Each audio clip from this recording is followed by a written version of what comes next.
La bonne nouvelle est tombée en milieu de journée. Yann Eliès a réussi à attraper des médicaments antidouleurs jusque-là hors de sa portée. Encore 24 heures à attendre avec Marc Guillemot en fidèle chien de garde. Quand je suis passé derrière, on a pu se crier dessus. J'ai vu ses mains s'agiter, j'ai vu l'ombre de sa tête à l'intérieur de l'habitacle. Et il m'a aperçu aussi, j'étais sur le pont et c'était un moment très fort. Et tout de suite après, il m'a appelé en VHF et je crois que c'était d'un très grand réconfort pour lui et mine de rien pour moi aussi.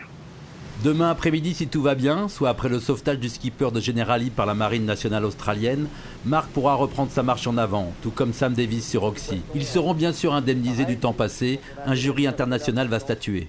On prend en compte dans ces cas-là le temps que le concurrent a utilisé pour se dérouter, porter assistance à la personne en danger, et puis ce qu'ont fait les autres membres de la course, c'est-à-dire à quelle vitesse ils ont évolué, dans quelle direction, quelles étaient les conditions météo, quelles sont les perspectives d'évolution qu'on peut appliquer. Est-ce que dans ces conditions météo-là, Sam Davis serait allé très vite? Qu'aurait fait Marc Guillemot, etc. C'est une analyse assez savante qui est faite, qui prend un petit peu de temps.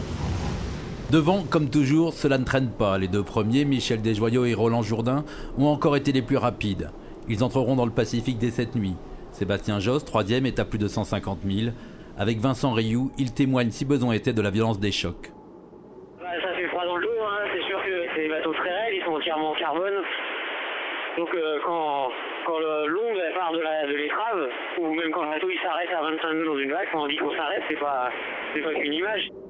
La nuit avant que Yann ait son accident, moi je sais que j'ai retourné et je dormais à la table à cartes et j'ai terminé, allongé sur ma manette mais allongé sur la table à cartes. Donc faut dire la violence un peu des chocs et puis des décélérations qu'il peut y avoir sur les bateaux.